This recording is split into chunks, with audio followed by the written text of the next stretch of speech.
Hey guys, welcome to this tutorial on how to make a realistic light flicker. In this tutorial, we will go through 6 simple steps, from creating textures to the final result. Disclaimer, this is my first time making a tutorial and it won't be perfect, but I'll try to keep it simple enough to understand.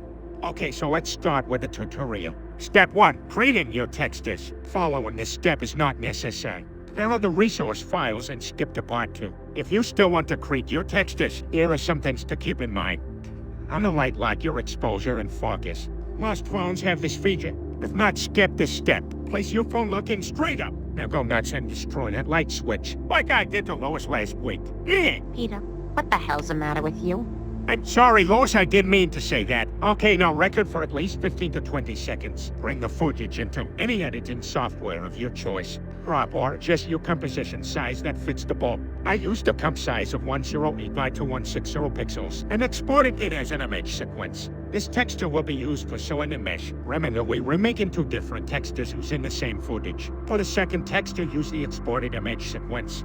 Bring it into a new comp, size of 2160 by 2160 pixels, and stretch it until it fits the comp and export.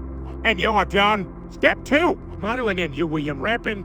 Open up Blender and a cylinder, and adjust the size to your liking. It's better to model using real-life reference. Google it for more info, and you re-unwrap your mesh. Step 3, texturing and adjusting the UV. Let's start by creating a new texture for our cylinder mesh. Delete the principal shader, and bring in an emission shader and duplicate it. Now let's also bring in a light path and a mix shader node. Well, the nodes like it's shown here. Emission node on the top controls the light intensity, and the bottom one is for object brightness. If you plug the nodes in a wrong way, it will be vice versa. Now bring in the image sequence by adding an image texture node and locating it to its folder. Press the select all and open image. Plug color to both emission color value and texture coordinate in, mapping to the image texture. Now adjust the UV of the cylinder mesh so it fits the texture. Sake, Peter, you've been sitting in front of the TV since you got home from work. Why don't you spend some time with your family? Oh, for fuck's sake, I'm recording a tutorial, Lois. Honey, you know, if there's something wrong, you can tell me. All right, give me 5 minutes. I'll be down there soon.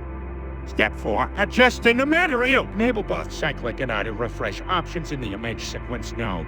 Now, when you scroll the timeline, it should be working. Now, I will add a glossy material to the plane to demonstrate the next step. Step 5, adding texture to the light object. Add a new area light and adjust the size, so it's the same size as the bulb. Now select the area light, and in the shader editor select his nose. Bring in the second texture.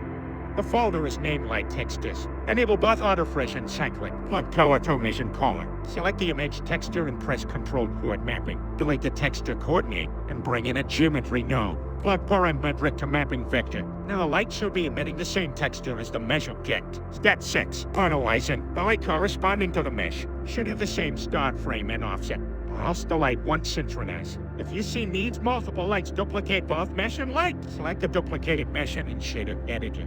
Click on the numerical and it will duplicate the texture. Change the start frame to 80, and for the light texture, just change the start frame to 80. No need to duplicate the texture.